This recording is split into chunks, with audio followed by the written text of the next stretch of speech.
ఈరోజు వీడియోలో నేను టైప్స్ ఆఫ్ పిచ్చెస్ గురించి ఎక్స్ప్లెయిన్ చేస్తున్నా అండ్ వాటి మధ్య డిఫరెన్స్ ఏందని కూడా ఎక్స్ప్లెయిన్ చేస్తా. క్రికెట్ గురించి ఇంకా కంటెంట్ కావాలంటే నా ఛానల్ని సబ్స్క్రైబ్ చేసుకోవాలి. సో ఫస్ట్ వచ్చేసి ఫ్లాట్ పిచ్ అనమాట. ఫ్లాట్ పిచ్ అనేది బ్యాట్స్మెన్కి బెస్ట్ పిచ్, ఎందుకంటే బాల్ వచ్చే లెంత్ని బ్యాట్స్మెన్ రీడ్ చేయగలుగుతాడు అండ్ హైయెస్ట్ స్కోర్ కూడా ఈ పిచ్ మీదే చేయగలుగుతాడు కాబట్టి. సో సెకండ్ వచ్చేసి గ్రీన్ పిచ్. ఈ పిచ్ అనేది సీమ్ బౌలర్స్కి బెస్ట్ పిచ్, ఎందుకంటే ఈ పిచ్ మీద లైట్గా గ్రాస్ ఉండడం వల్ల స్వింగ్ అండ్ స్పీడ్ చాలా మంచిగా అవుతాయి అండ్ బ్యాట్స్మెన్ కూడా ఈ లెంత్ని, ఆ స్పీడ్ని, ఆ స్వింగ్ని రీడ్ చేయలేడు. సో ఇది సీమ్ బౌలర్స్కి అనేది బెస్ట్. థర్డ్ వన్ వచ్చేసి డ్రై పిచ్. డ్రై పిచ్ అనేది స్పిన్ బౌలర్స్కి చాలా బెస్ట్ పిచ్ అనమాట, ఎందుకంటే బాల్ అనేది ఎక్కువ టర్న్ అవుతుంది స్పిన్ చేసినప్పుడు అండ్ బ్యాట్స్మెన్ కూడా ఆ టర్న్ని రీడ్ చేయలేడు.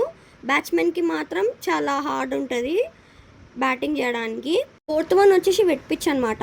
వెట్ పిచ్లో ఏంటంటే పిచ్ అనేది చాలా మాయిస్ట్గా ఉంటుంది. సో బాల్ని మనం ప్రెడిక్ట్ చేయలేము ఎట్లా వస్తుంది, ఎంత స్పీడ్లో వస్తుంది, ఎటు టర్న్ అవుతుందని.